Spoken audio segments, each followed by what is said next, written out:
refiere con ese ahí? Yo tengo mi versión mexicana, ¿no? Mi versión mexicana de esa interpretación, ¿no? En el último libro, ahí parece el último capítulo, que es con el juego del lobo, en México, ¿no? ¿Ustedes jugaban al lobo? Digo, no jugaban ya, ¿no? Lobito. No, Ese es ahí. ese. Ahora es otra versión, ¿no? Puta, que en el bosque hay una canción, ¿no? En el bosque, mientras el lobo no está. Pero si el lobo aparece, el lobo se va. Bueno, ese es, me parece, podemos entender el Tarzán, digamos, desde el lobo mexicano. ¿De qué se trata ahí en el juego? ¿Sí? Están los niños y hay alguien que es el lobo, ¿no? Alguien que es el lobo. Ahora, ¿en qué consiste el estar siendo del lobo? ¿No? ¿En qué consiste el estar siendo del lobo?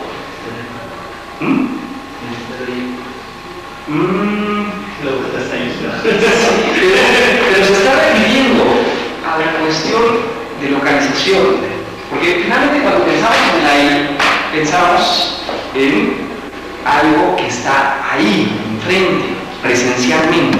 Ese es el punto que Heidegger a lo que se está refiriendo es a un ámbito no presencial de este ente, ¿no? Y en el juego me parece que se refleja eso porque los niños están y preguntan, ¿lobo estás ahí? Y el lobo puede responder, estoy comiendo o me estoy bañando. Eso significa, vamos a decir así, que el lobo, en términos presenciales, diríamos, está ahí, pero a la vez no está, porque precisamente no está siendo lobo.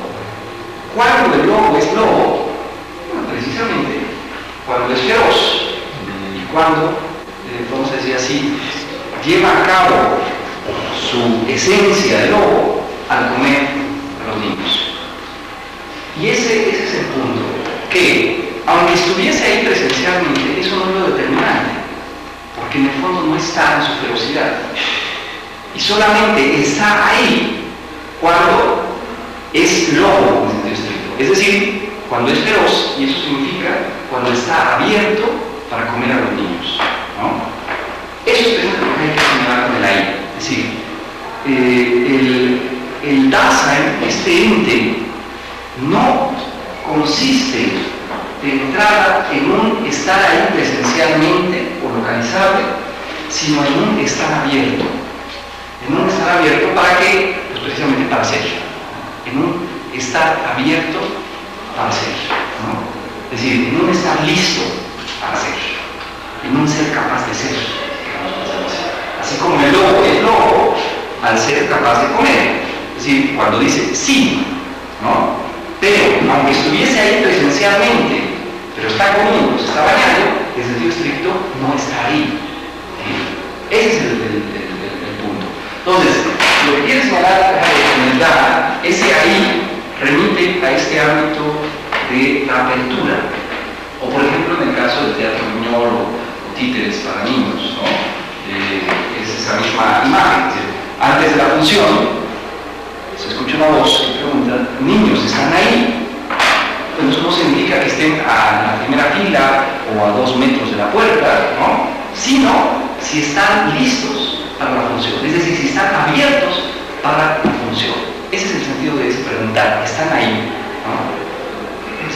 Es evidente que preguntan, que están ahí, vamos a decir así presencialmente, si ya compramos los boletos, ¿no?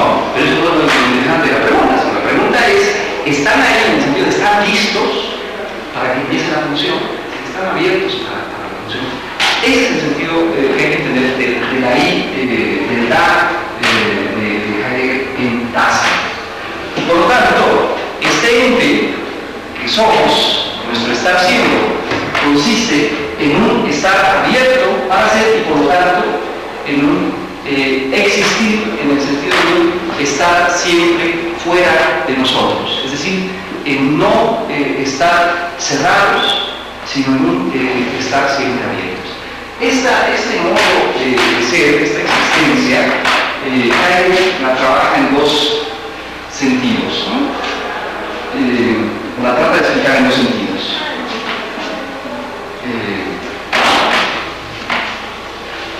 ¿Hasta qué hora tenemos?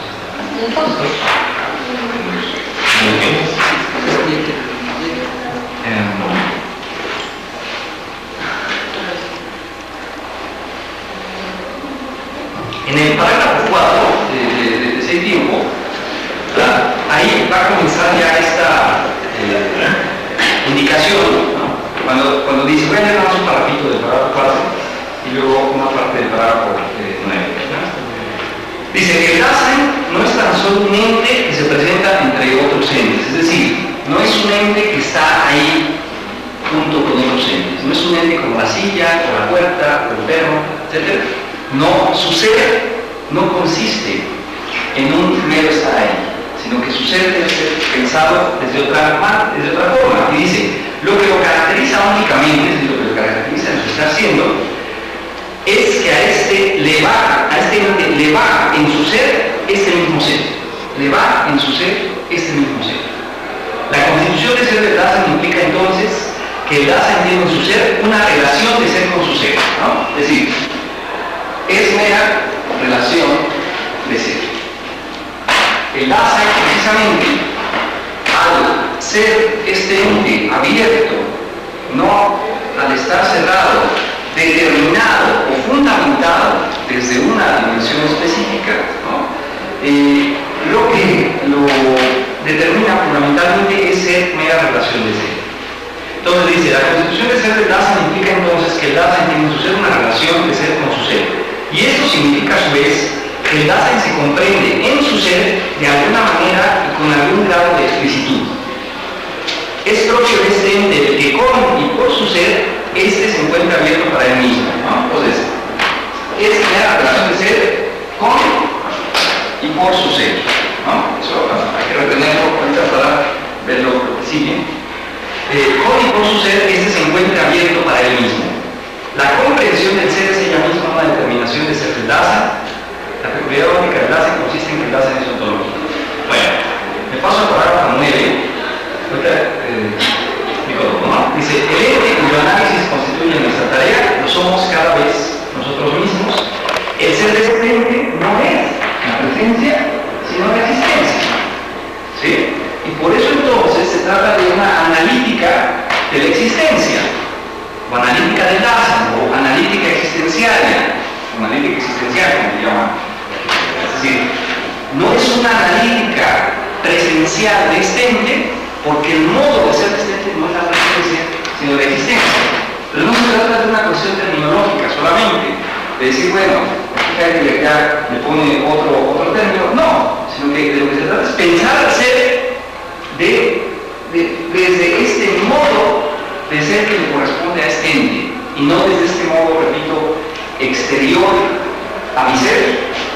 Ese va a ser el punto que quiero posicionar, que la tradición metafísica, la tradición occidental, preguntó por el ser desde una posibilidad ajena al ser, y que en el fondo va a ser la misma crítica que hace Nietzsche.